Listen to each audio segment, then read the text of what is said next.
Hello guys, how's it going this morning? I'm Buckskin Dave. Well, as you know, we're waiting for parts. The barrels should probably get shipped out today, and some wood that I ordered, a block of wood. And I also today just ordered a couple of extractors for our rolling block actions. This one had a rotary extractor, and it was a 7 Mauser. So the case on a 7 Mauser is, the base is smaller than 45, 70 or 90, which is what this is going to end up being. So I ordered an extractor just in case I screw this one up. What we're going to do is, because the 7 mil is smaller, okay, we can machine it a little bit to fit the 4570 and it'll work. And that's the extractor. There's also an ejector system for these, and for these newer ones, and there's a spring in there, and it'll actually, when you pull it out, it'll actually throw the case. I'm not going to have that. I don't like that. I don't want that. It's bad enough when I'm shooting my lever gun. I got to try to keep from those hot cases melting down into the snow 1.5 feet. I'd rather pull it out, put it in my pocket, put a new one in. So I've got those on the way, and then on the number 1 action, this one was probably, I've probably got a, there's an extractor that came with this, and it's probably for 43 Spanish, or one of the 43s. And that one will be a little bit bigger than the 45-70. I believe that's probably be like a 50-70 base. So that one, we can either build it up a little bit and cut it down, or I believe on one that I had a long time ago, I had to tweak it a little bit, and all I had to do was bend it, and it worked. So anyway, we have some extra parts in case I screw one up. What I'm going to do today is, I was watching, I don't know if you've ever watched Lever Guns 50. He's got a channel, and if you're interested in lever guns and pushing them to the limit, he's a guy you got to take a look at. Anyway, he was shooting some 45-90s. He's loading them with smokeless powder, I assume, and he had some bullets that were actually punching through armor plating, which is really cool for the old 45-90. So I started thinking, well, I've got a 45-90, and I've got some, all my bullets are lead, they're not copper or jacketed, but I was kind of curious what kind of penetration I would get out of them with black powder. In my rolling block with the 520 grain bullet, I was getting like 1,500 feet a second with a black powder load, 80 grains. Now I have these bullets. Now these ones are laser cast. They're 500 grains, but they will run in my lever gun, which means more of the bullet. It has to be shorter. Got one here. I think I've showed you these. So these are both well, one's 500, this is 500, this is 520. But this one, as you can see, most of it stays out of the case. So I can get that extra 10 grains in. With this one, I'm going to load 40. There'll be 7, so it'll be like a 500 grain 45-70 load. And I'm going to shoot them out of the lever gun. I would assume they're probably going in that 1,500 feet a second. And I'm going to try them on 6-gallon jugs of water. I think I got 6-gallon jugs of water. And then I might shoot one into one of these gel blocks here for a rifle. We'll see if it'll punch through that.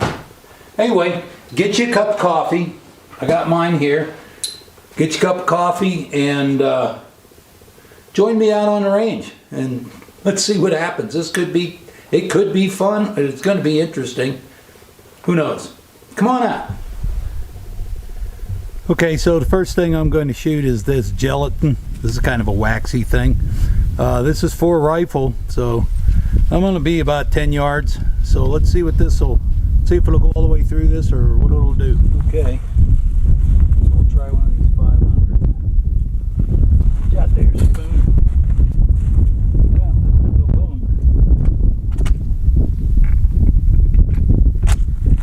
Yeah.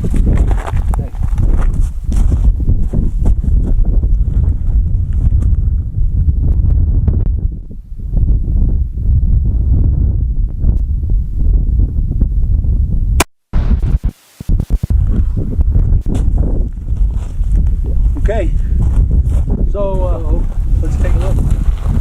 We're pretty close to center, and it came out. It went right on through. So, and I'm thinking it may, you know, that's something I've always said, hunting with these buffalo rifles and these big cartridges. When you get your animal dressed out and skinned, you can eat right down to the hole. There is no like you get with a high-powered rifle cartridge. And that's what this material was supposed to measure, is how much trauma there is, you know, because of the expanding bullet. This baby is it's just a straight through hole. That's some, those laser casts are some pretty hard stuff. I have a 300 grain hollow point, and it's about a little bit softer than wheel weights that I molded. And since all that didn't expand or do anything in there, just kissed right through, I want to try this 300 grain and see if it expands at all, see if it kisses through, and we'll go from there.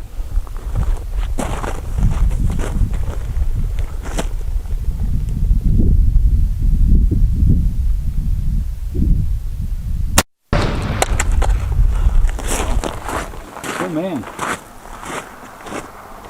Oh, it took a, oh yeah, hit. I'll tell you what, the old cartridges are some pretty tough stuff.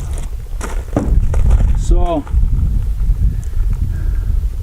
it would appear to me, okay, so this top one, it would appear to me that bullet did come apart. And what it did is it actually, when it came apart, it actually blew this off the back. And you see the top hole was that hard 500 grain. It didn't do anything, but you can see the bottom hole is that hollow point coming through, and it looks like it was coming through in pieces. Okay, I'm going to shoot from over here. And I'll zoom you up here so you can watch the water blow up, because that's cool.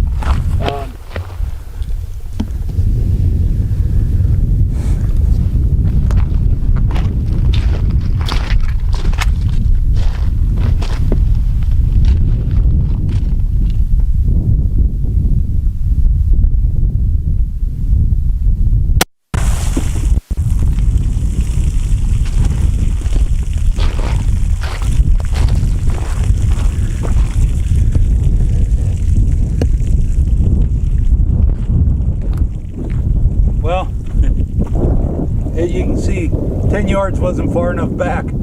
Let's see what happened. Okay. So,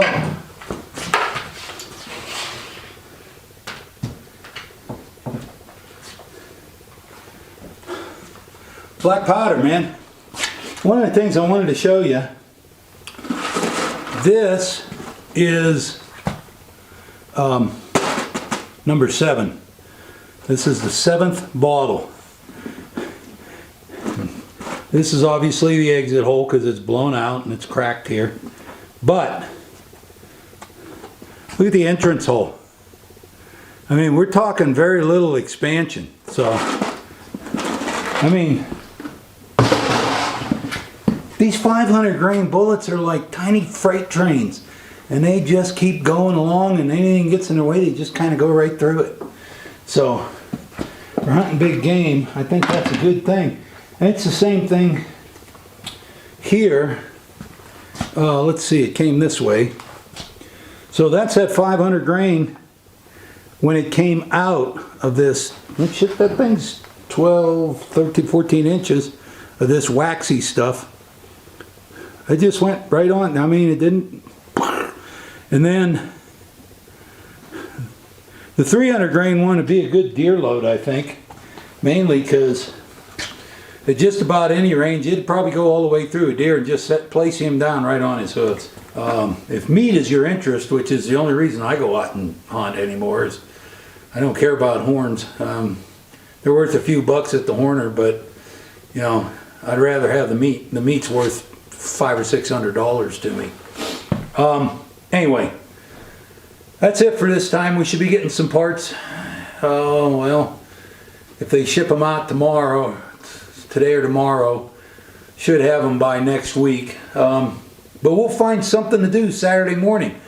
So come on back and see what we're doing Saturday. We'll have something going.